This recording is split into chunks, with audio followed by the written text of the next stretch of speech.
Намайг Эди Пусингази гэдэг. Зимбабвеас ирсэн 21 настай. Hi, my name is Fad Anwar Khan. Зано намайг Фад Анваа хаан гэдэг. Би Пакистанаас ирсэн 21 настай. За сайн мэн намайг бол Ласрангийн гал мандах гэдэг. Би одоо 21 настай. My name is Намайг Омир Тахир гэдэг. my Mr. is Сауди Араб төрсөн 18 тай. Намайг Фэйсэл Сквид Ал Мутар гэдэг. Иракаас ирсэн одоо 20 настай.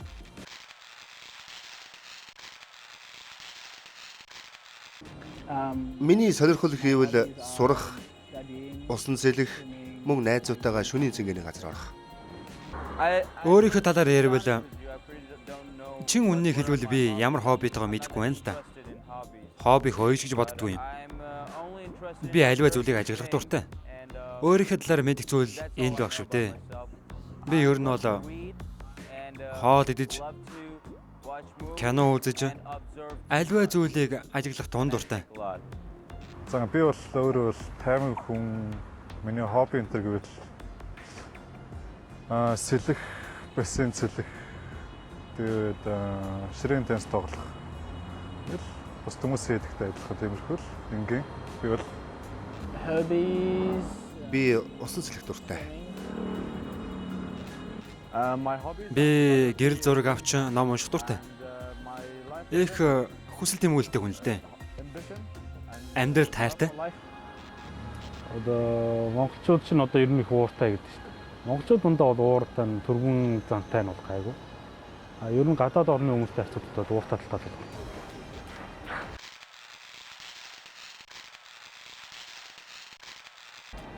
Миний бодлоор дэлхийн ертөнцийн үнэхээр сайхан, аз жаргалтай. Ялангуяа Малай зулс шиг миний төрсөн нутагт хүмүүс нь тэмч нөхөрсөг биш л дээ. Харин энд бол байдал эсэргээрээ байдаг л да.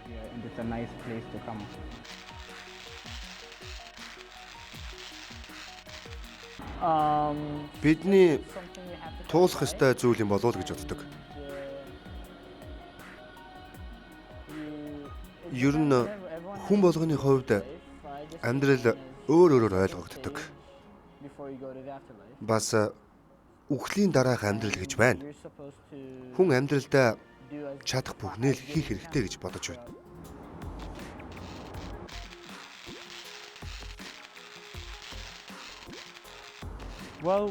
Үхэл гэдэг бол амьдралын төгсгөл гэсэн үг л дээ. Хүний амьдрал биологийн хүчин зүйлээс шалтгаалж байдаг. Хувьслын үр үхэл гэдэг чинь өртөд үхэл шүү дээ. Цаг хугацааны төгсгөл. Хүний биеийн солилцоо байхгүй бол тэгээд л үхнэ. Би үхлийн дараах амьдралыг үлгэр гэж боддог юм л да. Хүн үхвэл тэгээд л тэр. Тиймээс үхлээс ангид байгаа дээр сайхан амьдрах хэрэгтэй.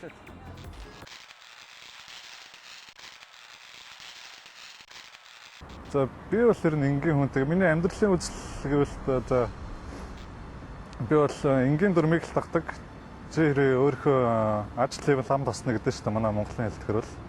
Тэгээ би бол тэрэнд итгэдэг. Би бол өөрийнхөө хийх ёстойноо хийгээл тэгээд дүрм журмаад байгаа л тэгээд бол ам тосно ажил левел. Тэгээд эцэг эхээ үнэлэх ёстой. Би амьдралдаа рационализмыг баримталдаг хүн л дээ. Тэгэхээр энэ үзэл бол баримт нотлохоон дээр суурилж сэтгэн бодохыг номлодог үзэл юм. Тэрнээс биш хоосон мэдрэмжээр биш. Хүмүүсийн амьдрал өөр өөр байдаг л да. Зарим хүн гэхэд мухар сүсэгтэй байдаг. Зарим нь рационал үзэлтэй байдаг. Би бол бодит зүйлийг илүүд үздэг хүн. Энэ бол миний амьдралыг үзэх үзэл байгаа юм.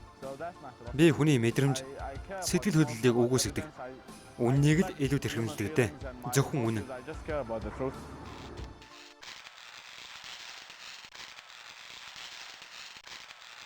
Би өөрийгөө Зимбабвеас ирсэн гэж хэлсэн. Зимбабwe бол Африкийн нэг тусгаар улс. Африк гэж ярил манай соёл шашинтай салшгүй холбоотой л доо. Ялангуяа христийн шашинтай. Ард иргэдийн 95% нь христийн шашинтай бол үлдсэн 5% нь лалын шашинтай. Соёлын хувьд бид өөр овог аймагаас гаралтай байдаг. Бараг цагаар тэнд 15 өөр овог байдаг л да. Би өөрөө болохоор Шон овгийнх. Би овгийнхоо хувьд нэг гарал үүстэй болохоор өөр ингэсэн хилтэй байдаг юм. Харин орчин үед бүх овгууд хоорондоо нэгдэж нийлсэн. Нэг газар цуг амьдарч бие биетэйгээ холбоо харилцаатай байдаг. Соёл нь хамаагүй төрөлдсөн гэж ойлгож болно л доо. Манай оронд ямар ч соёлыг хүлээн зөвшөөрдөг болсон л доо. Улс орон бүр өөр өөрийн гэсэн үдсгэлэн өөр өөрийн бусдыг татах онцлог шинжтэй байдаг. Харин би өөрийнхөө орны талаар соёл, зан заншил, хүмүүсийн талаар хангалттай сайн мэддэг гэж боддог. Мэдээж бусад орноос өөрийн гэсэн зүйлсээр ялгардаг л да. Улс орон бүр л өөр өөрийн гэсэн онцлогтой. Хэлэх зүйлд ердөөд энэ. That's all I know about it. Одоо мэдээж түүхээр л их хатартай юм уу. Одоо гадаад хүмүүс чинь одоо бидээс Монгол гэхээр ерөөсөө Монгол гэдгийг бол Чингис хаан түүхээр нь ерөөсөө сайн мэдж байгаа. Тий. Тэгээ яг хоо ерөөсөө цөөхөн хүн амтай асар том газар нутгтай гэдгээр айгүй том хүмүүсийг гайхшруулдаг. Ер нь бол Чингис хаан байхгүй байсан бол одоо ер нь бид нар бүр юу ч үгүй л байгаа шүү дээ. Чингис хаан гэж ярьж тэгэж яаж ханаа бид нар зөв. Хэрвээ Чингис хаан байхгүйсэн бол Чингис хаанчгүй бид нар юу ч үгүй болно гэсэн үг юм уу те. Монголчууд одоо нөгөө зочдонтой зан цайлгын чанар ч гэдэг юм уу те. Тийм нь болохоор монголчууд илүү хүсдэг бодвол те. Бус орны хүмүүс ч болохоор нэг айгууд юм хямсгар зангууд айгуух ажилладаг. Монголчууд бол тийм шүү. Тэгэхээр миний их орн бол тийм ч амар тайван газар биш л дээ. Нөлөөлөг тодорхой хүчин зүйлүүд мэдээж байгаа. Гэхдээ би тэнд амьдардаг. Амар тайван биш болохоор бусад орноос ялгарна л да. Улс төрийн байдал их хуцтмал гэх үү дээ. Малайзийн хувьд үнэхээр амар тайван орно. Хүчирхийлэл гарах нь өдрийн одшгөл гэсэн үг. Улс төрийн асуудал ч байхгүй. Хүн зүгээр л амьдрахад л болно. Би хэд хоногийн өмнө нутагтаа харьцаад ирсэн л дээ. Гэрийнхэн дээр очсон. Би өөрийнхөө орондоо маш их хайртай. Мэдээж тодорхой тооны асуудлууд бий л дээ. Гэхдээ шийдэж чадна гэж бодож байна. Би хувьдаа Азиас илүүтэй Европ дуртай. Учир нь Европт шинжлэх ухаан илүү хөгжсөн байдаг юм. Азиуд бол мэдрэмж, дотоод учир шалтгааны тал дээр илүү тэрэндээ илүү их анхаардаг болсон л да. Би бол тэгтээ Монгол хүн гэдэгтээ би бол их бахархдаг. Гэтэ бас бус орнуудтай харьцуулахад авах юм байна. Бас тийм муутлын тиймэрхүү ч юм байна. Тэгээд тэр нь бол би ер нь бус орнуудтай харьцуулах манай Монгол айгүй эрх чөлөөтэй гэж боддог. Хүмүүс нь айгүй тийм ингийн. Би одоо ялангуяа ингээл дөнгөжин дэрж байгаа манай монголчлыг анзаардаг байх л одоо ингээл харж байхад бол манай монголчууд айгүй их цаг зэлбаатай өөрсдөө энд ихтгэлтэй. Тэгэхэд бол ингээ энтхэн хүмүүс бол тэгээд нэг л нэг нам навсаа унтсан юм шиг ингээл нэг доош хараад мөрөө авчаал тэгээд айгүй манай монголчууд айгүй нүдэндээ цаг золбоотой илүү зоригтой тийм мөрөд ихтэй тийм санагддаг юм даа.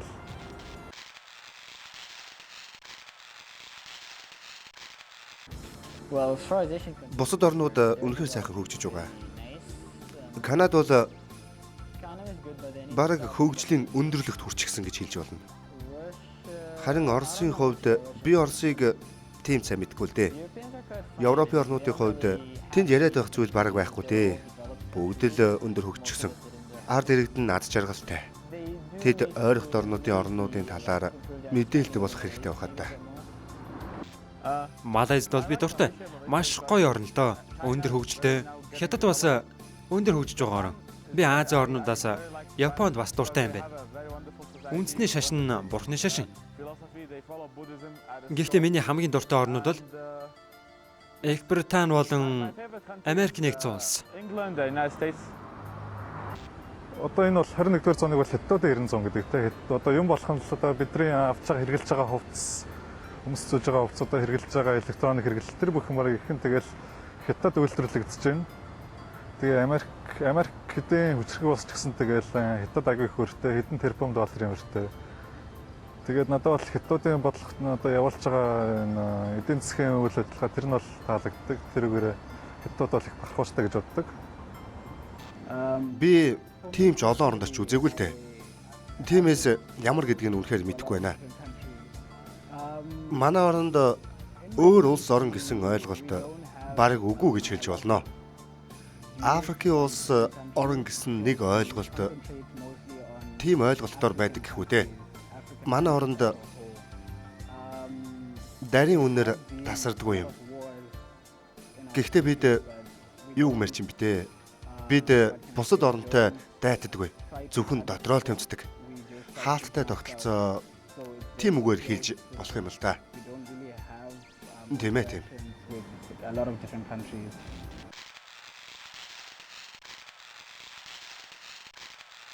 It's not necessary. Хүмүүс үргэлжил дайтж байдаг шүү дээ. But that's how life is. Тийм биз дээ. Well, I think it's Дайн гэдэг бол цөөхөн хэдэн үний ашиг сонирхлын асуудал л да. Дэрнээс олж хүмүүс ямар ч шалтгаангүйгээр алуулдаг. Сая гим зэмгүй хүний сүнсийг авч чаддаг аимшигтай муухай зүйл. Миний бодлоор бид дайн гэдэг зүйлийг ахиад гаргахгүй байх хэрэгтэй. Тэгээд дайн суулж аль нь хохиржүүлдэг. Зарим нь газраа алдаж, зарим нь нийт хөрөнгөө сүвтгүүлдэг. Харин зарим нэг нь хайртай хүмүүсээ алддаг. Дайн гэдэг бол сайхан зүйл биш ээ. Миний бодлоор олон асуудлыг инхийн аргаар шийдэж болно. Бараг бүх зүйлийг юм да. Хоорондоо ярилцаж, эерийг хамтын ажиллагааны хүчээр ихийг бүтээж болно шүү дээ. Тиймээс ямар нэгэн юм болвол шууд дайн хийх гэж үтгэх нь бурангуй хэрэг л дээ. Тэрнээс өөр асуудлыг шийдэх олон арга байгаа. Тийм ээ, тэрнээс өөр зөндөө асуудал байгаа. Гарцсан ч олон. not build people minds through that way that in war you can get benefits.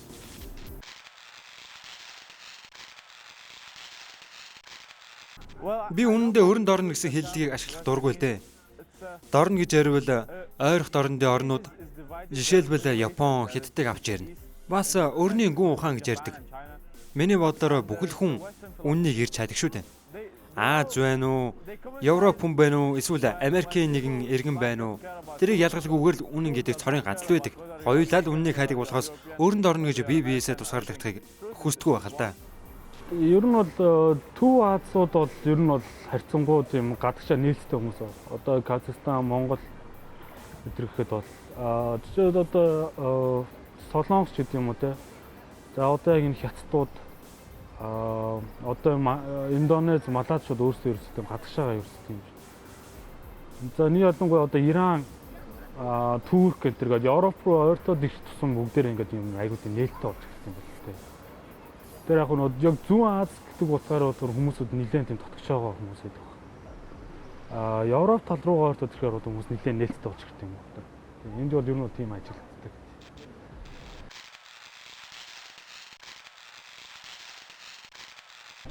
Өөрийнхөө бодлыг дэлгвэл би Христийг шашдаг шүтгэлтэй. Харин лалынхныг юу шүтдгийг би бас ерөн сайн мэдэхгүй л дээ. Бурхны шашныг бол бүрч мэдэхгүй дээ. Надад ганцхан бодлол байдаг. Хүн төрлөختөн бүгдээрээ дээд хүчинд итгэх хэрэгтэй гэж би боддог. Гол нь хүнд итгэж сүсгэлдэг зүйл байх хэрэгтэй байхаа гэж бодож байна. Манай орны ихэнх иргэд Христийг үнэн зүрхнээс шүтдэг. Бусд нь өөр өөрийн гэсэн шүтдэг зүйлтэй байдаг байлгүй дээ.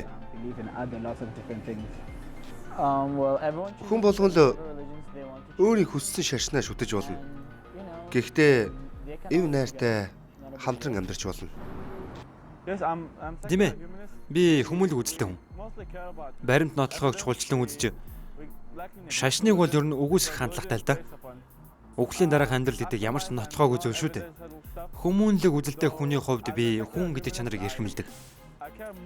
Баримт нотлогоон дээр тулгуурлан яаж ёс суртахууныг бий болгох, сайхан нийгмийг хэрхэн цогцлох зэрэг зүйлийг бодол хийлж өөрийнхөө амьдралыг тэр маягаар зохиодог доо.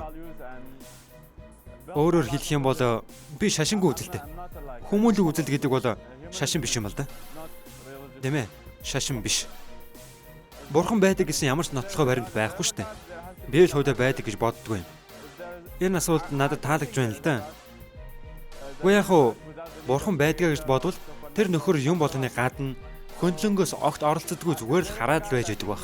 Миний өгөх хариулт бол ердөө л энэ байна. Хөндлөнгөөс л хараад байж байдаг. За би ч тэ өөрөө л яг шашин шудлаг гэсэн надад бол байдгүй. Тэгэхдээ би бол нээлттэй үзлэгтэй хүмүүс надад нэг бурхан байдаг, бурханы үзэл үндэслэн энтрийхэд би бол үгүйсэхдэггүй. Зүгээр л нээлттэй л авах би бол оролдог. Тэгээд өөр хүмүүст одоо манай энэ сургуулийн бүгдээрээ ингээл шашнаа яриад, бурхнаа яриад тэгэхэд айгүй туйлшран голчдаг энэ шашнаа яриан бол. Тэгэл ярьж байгаа тэгэл дандаа ихэнхдээ тэгэл нэг хэрүүл маргаанд тэр нь үсдэг тэр нь. Хичнээн тэгээ хүмүүс нь тэгээ биширч үтээд би яг бурхан байхгүй гэдэг би баталцдаггүй л тэгтэл тийм яг баталгаа бол байдгүй. Тэгээ баталгаа байхгүй болохоор тэгээ тэр нь өөрөө Хүн болгон л өөр өөрсдийнхөө шашныг боддог баг. Олон шашин байдаг. Гэхдээ хүн шашны талаар өөрийнхөө бодлыг хэлэх нь утгагүй. Би энийг хэлэх гээд байна л да. Шашин гэдэг бол хүний дагаж сүсгэлэх ёстой зүйл. Бид бусдын шашныг хүндлэх ёстой. Бусдын соёлыг дээдлэх ёстой. Тийм ээ. Би шашин байх ёстой гэж үздэг. Би лалын шашинтай. Тэрнээс биш шашингүй үзэлтэн хэд үзэлтэн биш л дээ. Би лалын шашинтайдаа үнэхээр их бахархдаг шүү. Юу ямар нэгэн шашин нэг тэглээ гэж боддог. Яг гоо манай гэр бүлийнхэн бол бүгдээр буддист хүмүүс. Тэрнийхээ ёс заншлын зүгээр даагтай. Тэрнээс би бол яг шашин бол онцгой биш үү. Ер нь шашин бол ер нь хүний нэг зөв амьдруулах нэг заавар нууж гэдэг юм да.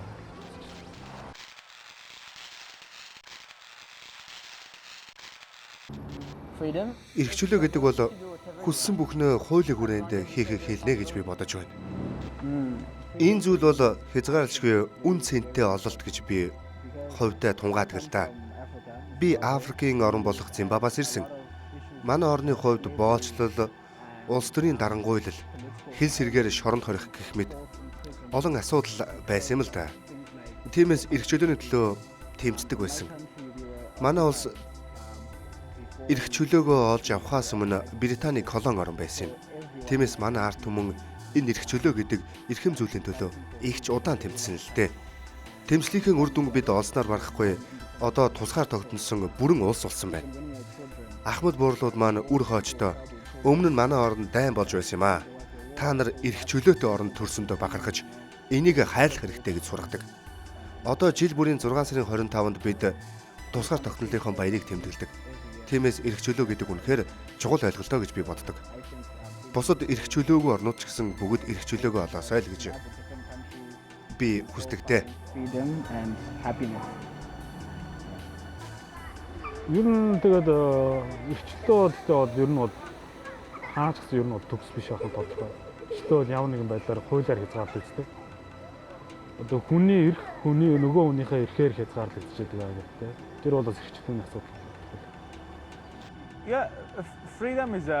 Эрх чөлөө бол хүний эрх юм байна.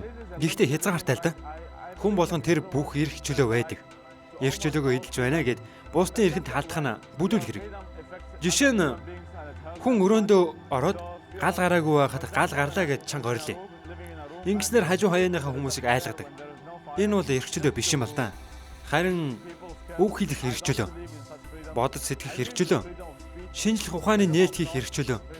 Эдгээрийг би эрх чөлөө гэж боддог юм. Чиний эрх чөлөө бусд хүнд садаа болж гэмгүй хүний амийг нь тасалж байвал тэр эрх чөлөө огтхонч биш. Миний хувьд бол мухар сүсгэлтэй. Хоосон итгэл бишрлээс бодлоо чөлөөлж үнэнд сэтгэлээ хандуулж чадвал тэр бол жинхэнэ эрх чөлөө. Тийм шүү. Үнэн зүйлдэл сэтгэлээ хандуул. This was freedom to me. Тэгээд би бол эрхчлөөгөө бол Монголд л нэр нэг мэдэрдэг. Би бол Америкт өөрөө бол амьдарч байсан. Тэгэхэд бол хичнээн хүмүүс Америкийг илүү их эрхчлөөтэй гэдэг ч гэсэн одоо тэр нь бол бодлоомжсэн. Нэг их эрхчлөөтэй юм шиг санагдаагүй. Айгүй их хэмжээгээр ингээл эрхчлөөтэй айгүй хуулиараа айгүй олон зүйлэрийг барьсан, хязгаарлагдсан санагдсан. Тэгэхэд бол манай Монгол бол айгүй эрхчлөөтэй санагдсан. Тэгээд дүрм журмаар одоо барьж чадахгүй тийм тэрийг бол манай монголчууд бол заншлаараа өгдөцөөс уламжлалт ирсэн тийм сайхан заншлаараа л барьж байдаг гэж боддог юм да. Ер нь бол өөр төрлийн эрхчлөө байдаг гэж боддог. Хүнд эрхчлөө байгаа, бас байхгүй. Та ер нь ийм л байна дөө. Байгаа, байхгүй. No freedom.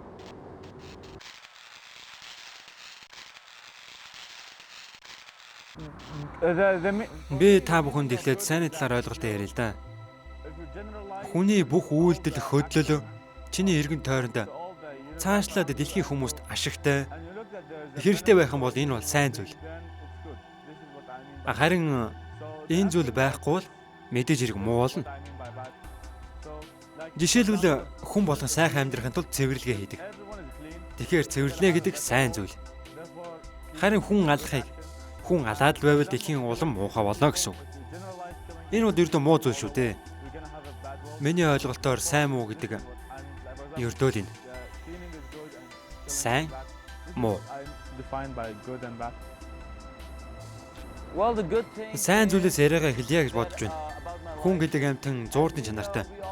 Нэг л өдөр ертөнцийн мөхсөг үзүүлнэ. Үүрд амьддаг хүн байхгүй шүү дээ. Ирээдүгөө 1 секундын өмнөөс ч гэсэн таах боломжгүй. Миний амьдралын хувьд би хүмүүс намайг үргэлж сананд орсож байх тийм зүйлийг хийхийг хичээдэг л дээ. Гол нь хүн байхыг хамгийн их хүсдэг. Харин намайг бодох тоолонд миний хэлдэг муу үгнүүд бодогдосоо гэж би хүсдэггүй юм. Хүн байхыг л би хүснэ. Намайг сайнаар нь дурсаж, сайнаар бодох. Сайн зүйл гэдэг хин нэгэнд хор нөлөөгүй зүйлийг хийлнэ гэж бодож байна.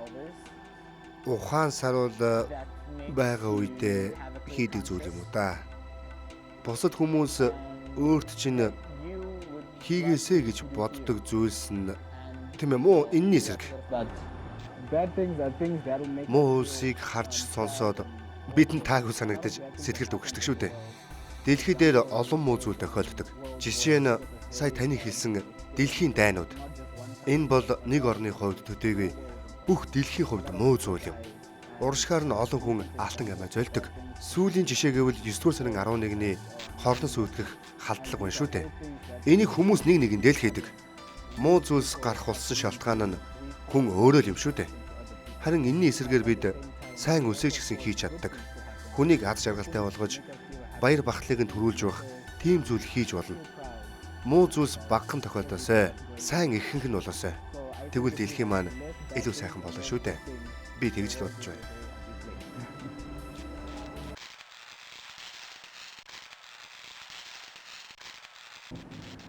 Эцэст нь хэлэхэд би Малайзд байх хугацаанд нинтрүүн их зүйл сурч мэдсэн. Өөрийгөө танаа зогсохгүй, өөр соёл иргэншилтэй улс гүрнээс нэгэн дор сугларсан найзуудтайгаа энэ талаар мэдсэн л дээ. Олон өрөөний найзтай болсон. Монголоос ч гэсэн нэг байгаа. Ютоф, Хятадаас ч ирсэн найзууд бай. Дэлхийн өнцөг булан бүрээс ирсэн найзуудыгаа харж байхад бид бүгдээрээ адилхан юм шиг санагдсан. Бүгдээрээ л аз жаргалтай, сайхан амьдралыг мөрөөддөг. Хэслэнтэй нь бүгд тийм байж чаддаггүй. Тиймээс би юу гэж хэлмээр байна гэхээр бид очиж үзээгүй орондоо очиж хүмүүс нь яаж амьдарч байгааг харах хэрэгтэй юм шиг. Тэгэж байж бид өөрсдийгөө тодорхойлох боломжтой болно. Монголоос ирсэн найзуудаа хэлэхэд манай Африкт очоорой. Зимбабвед мөн очоорой. Сайхан орн байгаа шүү. Би бас хизээ нэгэн цагт Монголд очиж үзэх болно. Үнэхээр гоё ярилцдаг байлаа. Баярлалаа. Та бүхэнд маш их баярлалаа. Баяртай. За тэгээд намайг дэмжиж байдаг гэрээхэндээ талархаж байна. бас хол Герман сурч байгаа найз зөвхөндөө талархаж байна. Тэгээ нааг дэмжиж ярьдаг бүх өмнөх багш нартаа хамаатан саданда бүгдэнд нь талархаж байна л гэж хэлмээр байна. My conclusion is that Эцэст нь хэлээд хүмүүс чамааг үргэлж санан дурсах тийм зүйлийг хийж бүтээ. Чи ямар ч шашинтай бай тэр хамаагүй. Гол нь сайн хүн байх ёстой. Энийг хэлмээр байна да. Маш их баярлалаа. Thank you very much. What do I say? Бүх хүн ад жаргалтай л байгаасай да. Сайн сайхан л хүсье. Тэ өөр юу хэлэх вэ? Баярлалаа.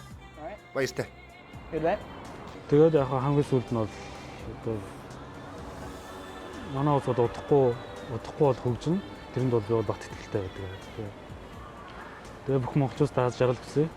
Эдгээр хөгжлийн төлөө хамтаа маш хурдан зүтдэг бол энэ усаас ч илүү хурдан хөгжиж чадна гэдэг л байна. За баярлалаа. Тэгэхээр хайртай хүмүүстэй баяртай гэж хэлэх хэцүү байдаг. Гэхдээ чиний хүсэл тэмүүл тэр шархагч нээдэг. Одоо бид нутаг орноос хоолоо гэр бүлтэйг уулзах чадахгүй байна. Энэ бол хүнд тохиолддог зүйл. Гэхдээ хэрвээ хүн хүсвэл мөрөөдлөө даах хэрэгтэй. Хүмүүс ч гэсэн хүслээ даахыг зөвлөх хэрэгтэй. Сална гэдэг бол хэцүү л дээ. Гэхдээ хүн энэ зовлог амархан давж чадна. Баяртай.